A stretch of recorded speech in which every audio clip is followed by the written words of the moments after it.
চলে আসলাম আরও একটা বড় ভিডিও নিয়ে। তোমরা সবাই কেমন আছো? আশা করি খুব ভালো আছো। আমিও ভালো আছি। এটা ছিল গতকালকের একটা ভিডিও। গতকালকে আমরা যাচ্ছিলাম মুম্বাই। আমি, আমার বর আর আমার জামাইবাবু তিনজনে মুম্বাইয়ের উদ্দেশ্যে রওনা দিলাম। আমাদের ফ্লাইটের টাইম ছিল বিকেল 4টে। আমরা একটু হাতে সময় নিয়ে বেরিয়েছিলাম। দুপুরবেলা খাওয়া দাওয়া শেষ করে 12:30 বাড়ি থেকে বেরিয়ে গেছিলাম। ব্যারাকপুর থেকে যাব দমদম এয়ারপোর্টে। আমরা এসে পৌঁছে গেলাম দমদম এয়ারপোর্টে। এখন ছিল খুব হাই সিকিউরিটি চেকিং, তার জন্য একটু হাতে সময় নিয়েই বেরিয়ে গেছিলাম। ঠিক 4টের সময় আমাদের ফ্লাইট ছাড়ার সময় হয়ে গেছে। আমার প্রথমবার প্লেনে যাওয়ার স্বপ্ন পূরণ হচ্ছে। জানি না এই অভিজ্ঞতা কেমন হবে।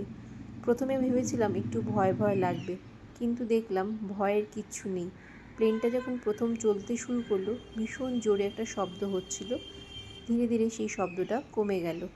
আকাশ পথে চলতে শুরু করলো আমাদের প্লেন। তারপর মেঘের মাঝখান দিয়ে চলেছে। ওফ, কী যে ভালো লাগছিল, মনে হচ্ছে মেঘের পাহাড়ে ভেসে যাচ্ছি। আমরা এসে পৌঁছে গেলাম মুম্বাই এয়ারপোর্ট। আমাদের ফ্লাইটের ল্যান্ডিংয়ের টাইম ছিল 6:50 নাগাদ, কিন্তু আমরা 6:20 মধ্যেই এসে পৌঁছে গেছি।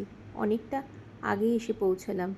তারপর মুম্বাই এয়ারপোর্টের মধ্যে দিয়ে যাচ্ছিলাম যখন, বাবারে, একটা অদ্ভুতই সুন্দর, এতটাই সুন্দর লাগছিল যে মনে হচ্ছিল তোমাদের চারিদিকটা একবার ভিডিও করে দেখাই।